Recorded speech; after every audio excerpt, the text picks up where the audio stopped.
Começando então a gravação. Terceira série, revisão, AV2, segundo trimestre, capítulo 4, 5, 6, frente 2, livro 2, sobre agricultura. Se eu pular algum tópico, me avisa, tá? Por favor.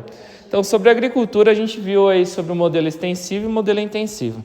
O modelo extensivo, geralmente, ele é mais devagar, a produção é mais interna, mais pessoas do que máquinas.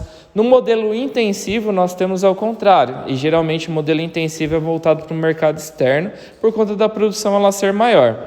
Então, nós temos aí tecnologias, insumos, agrotóxicos, fertilizantes, maquinário, fazendo com que a produção seja maior. Por mais que o modelo intensivo, a produção seja maior, dentro do Brasil representa 30%. O modelo extensivo representa 70%.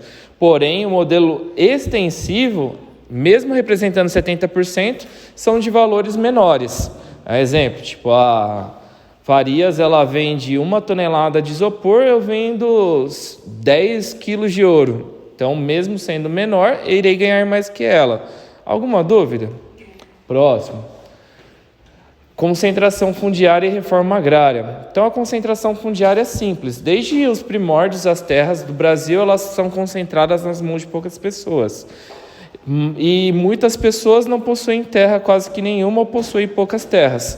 Então, a concentração fundiária, as pessoas elas não conseguem produzir em toda a extensão que ela possui de terra.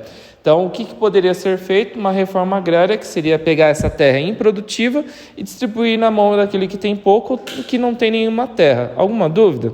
Lembrando, quem busca essa redistribuição é o Movimento dos Trabalhadores Sem Terra, MTST. Tem o lado bom e o lado ruim, como todo lugar tem, né?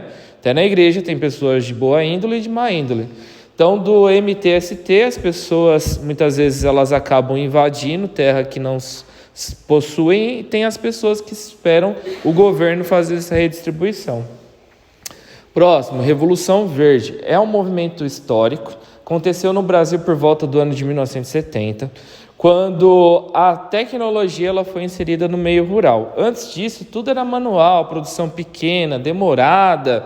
Então, a Revolução Verde marca quando as tecnologias chegaram no meio rural. E isso fez com que a produtividade aumentasse muito. Tá? O que podemos citar sobre Revolução Verde? A mecanização do campo, né? A hidroponia, a irrigação computadorizada, a ordenha mecânica, os agrotóxicos, os transgênicos. Próximo, expansão da fronteira agrícola. Se nós pensarmos na produção rural brasileira, eu ia falar, a produção rural nossa, ela vai passando de região em região. Então, se nós pegarmos os primórdios, nós temos a produção lá no Nordeste, aí do Nordeste passando lá para o Sul, até que alimentava lá Minas Gerais com tropeirismo, lembram disso, história? Sim? Aí do Sul, nós temos a produção rural passando para o Centro-Oeste, durante muitas décadas, e do Centro-Oeste, aos poucos está se expandindo para a região Norte e Nordeste novamente. Essa região onde está se expandindo tem um desmatamento, que é o arco do desmatamento, para a região da Matopiba. Então, é do Centro-Oeste, com direção à região Norte, aonde que está sendo desmatada para a produção rural é chamado de arco do desmatamento, e para onde que está evoluindo a produção rural é para a região chamada de Matopiba, Maranhão, Tocantins, Piauí e Bahia. Dúvidas? Fácil. Quer que eu desenhe para poder exemplificar aqui melhor? Certeza? Matopiba. Maranhão, Tocantins, Piauí e Bahia. Oi? Eu também não. Aqui. O arco do desmatamento é onde está o quê? O que você não entendeu? Arco do desmatamento, Matopiba, expansão da fronteira agrícola. A expansão da fronteira agrícola é que a nossa produção rural ela não é estática, ela está em movimento. Então, nós temos a nossa produção rural saindo do Nordeste, passando pelo Sul, indo para o Rio Grande do Sul. E quando eu falo passando, o tempo passando também, décadas passando também. Então, do Sul, nós temos aí, o início do século XXI, daí depois ficando mais forte a produção rural no Centro-Oeste, até, 2020, Aí, de 2020, do Centro-Oeste, nós temos essa produção rural indo para novas regiões, que é a região da Mata Piba, Maranhão, Tocantins, Piauí e Bahia. E para poder fazer essa produção rural, nós temos que fazer um desmatamento. Então, o desmatamento ele ocorre do Centro-Oeste para essa região da Mata Piba, que ainda há resquícios de floresta amazônica. Então, como que está sendo retirada essa floresta amazônica é chamado de arco de desmatamento. Ok? Melhorou? Próximo. Agora a gente vai falar sobre energia. Então, matriz renovável brasileira. Então, o que é a matriz? Nós temos várias fontes de energia, mas aquilo que mais se utiliza é chamado de matriz, ok? Até você deve ter várias canetinhas aí, mas aquilo que você mais utiliza é a sua matriz de canetinha. Deu para poder entender o exemplo? Então, matriz energética, por mais que nós tenhamos várias no Brasil, várias fontes de energia, a que mais utilizamos é a hídrica e a biomassa. Então, a hídrica através da água e a biomassa tipo do etanol. Deixa eu ver o que mais que tem aqui, do pró-álcool é depois que eu falo. Potência sustentável. O Brasil ele tem tudo a se tornar ainda mais uma potência mundial sustentável. Se nós compararmos o Brasil da utilização de energia renovável com relação ao mundo, o mundo utiliza mais ou menos 10%, 15%. O Brasil utiliza 40%. Mas dá para dar um upgrade nisso ainda. Por quê? Nós temos o 5º maior país do mundo, que daria para poder produzir mais cana-de-açúcar, para poder fazer mais produção de etanol. Por que isso não acontece? Ia quebrar, grandes empresas como Petrobras. Tranquilo? Até na gasolina tem uma porcentagem de etanol, para poder estimular a produção. Nós poderíamos pegar a nossa costa litorânea do Oceano Atlântico, que é a única, né?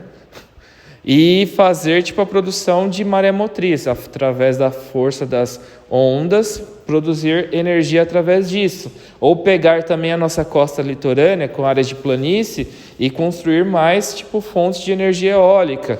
Ou ter melhorias na produção de energia solar, que ainda é muito cara, para poder estimular a nossa região tropical e reverter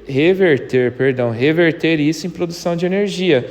Né? Muita radiação solar nessa região tropical nossa. Por que não é mais utilizada? Por conta que é muito caro ainda o custo da instalação de placas solares. Dúvidas? Então, se tivéssemos essas melhorias, poderíamos nos tornar ainda mais sustentáveis. Pontos negativos das hidrelétricas. Por mais que, hidrelétrica, fonte renovável, fonte de energia limpa através da água, existem vários pontos negativos. Quando você constrói uma barragem para poder represar a água, para poder utilizar, para poder fazer energia, você acaba tendo uma área com muita água e outra área com a sua vazão diminuída. Então, uma área vai ter muito e a outra vai acabar faltando. Quando você constrói a barragem, você automaticamente também acaba inundando muita vegetação. Inundando a vegetação, libera gás metano, que quebra a camada de ozônio e causa aquecimento global. Você inundando a vegetação, você perde também todo um ecossistema, a fauna, e acaba perdendo o seu habitat natural. Os ribeirinhos que moram às margens dos rios acabam também perdendo as suas casas. Então, tudo isso são pontos negativos da produção de energia hidrelétrica. Alguma dúvida? Próximo. Sistema pró-álcool. No final do século XX, lá no Oriente Médio, o petróleo ele subiu cerca de 300%. Então, hoje a gasolina é R$5. Se fosse naquela época, a gasolina seria R$15. Então, aumentando o preço da gasolina, o que impacta nas nossas vidas? Tudo. Você vai no supermercado, o preço da carne hoje está 40, iria estar o quê? Uns 70, 80 reais. Então, o preço do arroz, o preço do feijão, o preço dos legumes, o preço das frutas, verduras, tudo se tornou mais caro. E conseguimos sair dessa situação aí criando o programa pró-álcool, que é através da cana-de-açúcar, retirando ali e fazendo o etanol para poder movimentar os carros. Então, essa foi a solução que encontramos no final do século XX para desassociarmos aí essa dependência petrolífera do Oriente Médio. Alguma dúvida? Sistema pró-álcool. Modais. O que é o modal? Modal é um sistema de transporte. Então, nós estudamos aí sobre a intermodalidade. O que é a intermodalidade? Você pega, tipo, aqui numa região de Planalto, uma região alta, você utiliza, por exemplo, os caminhões para poder fazer o transporte, lá com os containers. Aí chega, tipo, até a serra, daí tem um trem para você pegar e levar para o Porto de Santos. Aí coloca o container no trem para poder levar até Santos. Aí chegando em Santos, você vai ter um litoral para poder levar até a China. Aí você pega lá o container, coloca no navio e leva até a China. Isso é chamado de intermodalidade, onde que as coisas estão conectadas. E isso acaba gerando a redução de custos, onde que uma coisa está ligada com a outra. Prioridade ferroviária. Então nós aprendemos que no final do século XIX, início do século XX, para poder atrair as empresas automobilísticas, cuja qual o seu tio trabalha, que é a General Motors, lá em São Caetano, o Brasil, o governo nacional, ele teve que dar prioridade para as rodovias, para as avenidas, para as ruas, enfim, para poder atrair as empresas automobilísticas. E com isso, dando prioridade para o sistema rodoviário, nós acabamos deixando de lado o nosso sistema ferroviário.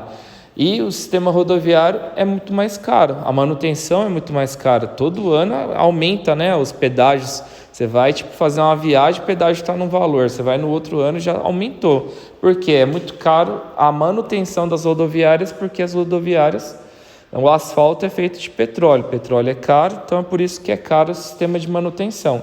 Se nós tivéssemos dado prioridade para o sistema ferroviário, que é muito mais barato, né, uma passagem de trem daqui de Itaquera, você vai até Jundiaí com R$5. Se tivéssemos dado prioridade para o sistema ferroviário, tipo exemplo da Rússia, dos Estados Unidos, da Europa, teríamos aí produtos muito mais baratos por conta que o frete iria encurtar. Dúvidas? Modal aéreo. Então, simples, né? Prioridade ao transporte de pessoas. Os produtos é somente se for perecível, se for caro. E o modal rodoviário, já falei bastante quando eu falei do ferroviário, acho que não tem mais nada para poder comentar. E o sistema rodoviário acaba interferindo aí no comércio por conta da taxa do frete. Então acaba variando por conta do custo de manutenção. Então, hora as coisas estão altas no supermercado, hora está baixo, variando do preço da gasolina. Então a gente viu aí durante a pandemia que a gasolina estava em torno de uns R$8, né, no governo passado. E daí a gente via os preços dos alimentos aí um absurdo, né? O preço da carne estava R$70. Hoje você consegue comprar uma carne de R$30 por conta do preço da gasolina que está menor. Alguma dúvida? Certeza? A prova de vocês é quando? Quarta. Irei ver o resumo na sexta-feira, então, tá? Sexta-feira que a gente tem aula, né? Não, irei ver em sala de aula.